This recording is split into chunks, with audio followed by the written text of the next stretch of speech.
महाराष्ट्र की राजनीति में हाल ही के घटनाक्रमों ने महाविकास आघाड़ी एमवीए की स्थिति को फिर से चर्चा में ला दिया है। 2019 के चुनावों के बाद जब एमवीए का गठन हुआ तब कांग्रेस, शिवसेना और एनसीपी ने एक साथ मिलकर सरकार बनाई थी।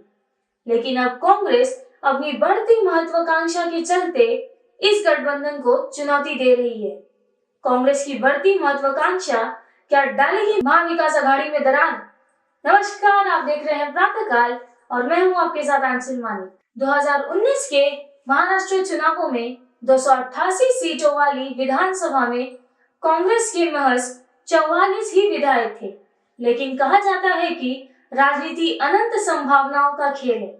लोकसभा चुनावों में उम्मीद से बेहतर प्रदर्शन के कारण कांग्रेस आज ऐसी स्थिति में है कि गठबंधन के लिए पार्टी अपने सीएम कैंडिडेट के नाम पर चुनाव लड़ना चाहती है। 5 साल पहले इसी राज्य में कांग्रेस डिप्टी सीएम तक की डिमांड नहीं कर सकती थी। पर मुश्किल ये है कि कांग्रेस की अति महत्वाकांक्षा के चलते कहीं ऐसा ना हो कि महाविकास आघाड़ी में दरार पड़ जाए, क्योंकि उद्धव ठाकरे अभी अपने आप को भविष्य का सीएम मानकर चल रहे हैं। और सबसे बड़ी बात यह है कि शरद पवार भी इस बार कम में संतोष करने के मूड में नहीं है। आइए देखते हैं कि कांग्रेस की मजबूती महाविकास आघाड़ी की कमजोर कड़ी क्यों बन सकती है। महाराष्ट्र विधानसभा चुनावों के लिए मुख्यमंत्री पद पर कांग्रेस अपनी नजरें गड़ाए हुए है। अभी कुछ दिनों पहले की ही बात है कि कांग्रेस विधायक दल के नेता बाला साहेब थोराट ने कहा था कि अगला मुख्यमंत्री कांग्रेस से होगा। फिर नागपुर में हाल ही में हुए एक पार्टी कार्यक्रम में कई नेताओं ने कांग्रेस नेता नाना पटोले को महाराष्ट्र के अगले मुख्यमंत्री के रूप में पेश करने लगे। अगर लोकसभा चुनावों के रिजल्ट को देखें तो एमवीए के तीनों दलों में सबसे बेहतरीन प्रदर्शन कांग्रेस का ही रहा है।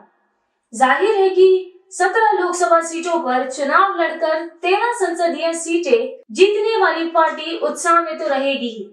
यही नहीं, ऐसे दौर में जब केंद्र में दूसरी पार्टी की सरकार है, सांगली के निर्दलीय सांसद विशाल प्रकाश बाबू पाटिल ने भी कांग्रेस को अपना समर्थन दिया है। उद्धव ठाकरे की शिवसेना यूबीटी ने 21 सीटों पर चुनाव लड़ा और 9 लोकसभा सीटें जीती, जबकि शरद चंद्र पवार की राष्ट्रवादी कांग्रेस पार्टी ने 10 सीटों में से 8 पर जीत हासिल की। एनडीए में कांग्रेस कुल 288 में से 110 से 115 सीटों पर चुनाव लड़ने की योजना बना रही है, जबकि शिवसेना यूबीटी के लिए 90 से 95 सीटें और एनसीपी के लिए 80 से 85 सीटें छोड़ रही है। हालांकि अभी तक कुछ भी तय नहीं हुआ है, लेकिन कांग्रेस के सूत्रों का कहना है कि पार्टी हाईकमान 100 सीटों से कम पर सहमत होने की संभावना नहीं है। उद्धव ठाकरे को अपनी पार्टी और चुनाव चिन्ह दोनों गंवानी पड़ी है। लोकसभा चुनावों में भी शिवसेना शिंदे उनसे केवल 2 सीटें कम हैं।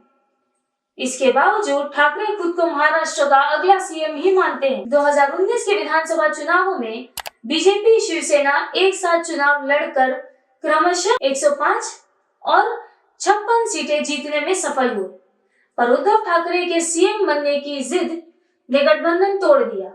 उद्धव ठाकरे की यह जिद अभी भी बरकरार है।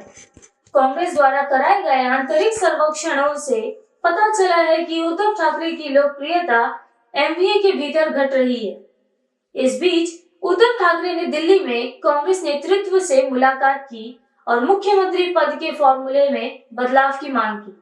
उनका तर्क है कि सबसे अधिक सीटें पाने वाली पार्टी को मुख्यमंत्री पद देने का परंपरागत फॉर्मूला गठबंधन को कमजोर करता है। हालांकि लोकसभा चुनावों के बाद एमवीए के भीतर सीमाकरण तेजी से बदल रहे हैं। सर्वाधिक सीटों पर चुनाव लड़ने के बावजूद शिवसेना यूबीटी की स्थिति अब कमजोर मानी जा रही है। कांग्रेस ने 17 में से 13 सीटें जीती, जबकि शिवसेना यूबीटी ने 21 में से केवल 9 सीटें हासिल की। शरद पवार की एनसीपी ने 10 में से 8 सीटें जीतकर सबसे मजबूत स्थिति में खुद को बनाए रखा।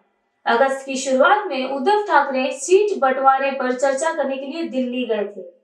कहा जा रहा है कि उन्होंने लगभग 100 सीटों पर चुनाव लड़ने की मांग की। हालांकि अब उनको अपनी ताकत का अंदाजा लग चुका है। शरद पवार की ताकत भी आधी रह गई, पर सीएम पद पर कांग्रेस के दावे से कलह बढ़ेगी।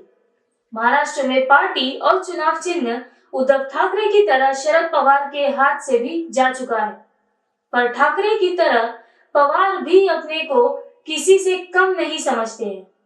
अपने भतीजे अजीत पवार को आने वाले विधानसभा चुनावों में हराने के लिए वो चाणक्य की तरह हर रोज नई नई योजनाओं पर काम कर रहे हैं। एनसीपी अजीत पवार के मंत्रियों को हराने के लिए एक एक कैंडिडेट पर काम कर रहे हैं। 2024 में महाविकास अघाड़ी के लिए मुख्यमंत्री का चेहरा कौन होगा, इसको लेकर एनसीपी शरद पवार पार्टी के अध्यक्ष शरद पवार के संकेत से सियासी गर्मी बढ़ रही है। अभी कुछ दिनों पहले शरद पवार रोहित पवार के निर्वाचन क्षेत्र जामखेड़ तालुका के खारदा में विभिन्न विकास कार्यों के भूमि पूजन और समर्पण समारोह में पहुंचे थे, जहां उन्होंने लोगों को संबोधित करते हुए कुछ ऐसी बातें कही जिसके बाद यह माना जाने लगा कि एनसीपी से रोहित पवार मुख्यमंत्री पद के दावेदार हो सकते हैं। लोकसभा चुनावों में महाविकास अघाड़ी में सफलता का रेशियो सबसे अधिक एनसीपी शरद पवार का ही रहा। उसके साथ साथ अच्छी छवि वाले नेताओं की मौजूदगी से कांग्रेस एमवीए के अन्य सहयोगियों पर भारी पड़ता दिख रहा है। वर्तमान में कांग्रेस ही एमवीए में एकमात्र ऐसी पार्टी है जिसका पूरे महाराष्ट्र में व्यापक प्रभाव है और विभिन्न समुदायों के स्थानीय नेताओं की दूसरी पंक्ति भी तैयार है। एनसीपी शरद पवार और शिवसेना उद्धव ठाकरे के बारे में ये नहीं कहा जा सकता। ये दोनों पार्टियों महाराष्ट्र के कुछ खास इलाकों में बहुत मजबूत है तो कुछ इलाकों में बेहद कमजोर है। इसके साथ ही इन पार्टियों के स्थानीय नेता खत्म हो चुके हैं। शिवसेना शिंदे और एनसीपी अजीत पवार की महाराष्ट्र में सरकार के चलते सारे मजबूत कार्यकर्ता और नेता इन पार्टियों में आ गए। शिवसेना उद्धव ठाकरे और एनसीपी शरद पवार के साथ अब मुट्ठी भर लोग ही रह गए हैं। आगे की तेज अपडेट्स के लिए हमारे चैनल को फॉलो, शेयर और सब्सक्राइब करना ना भूलें और कमेंट बॉक्स में अपने विचार जरूर साझा करें। अपना ध्यान रखें। नमस्कार।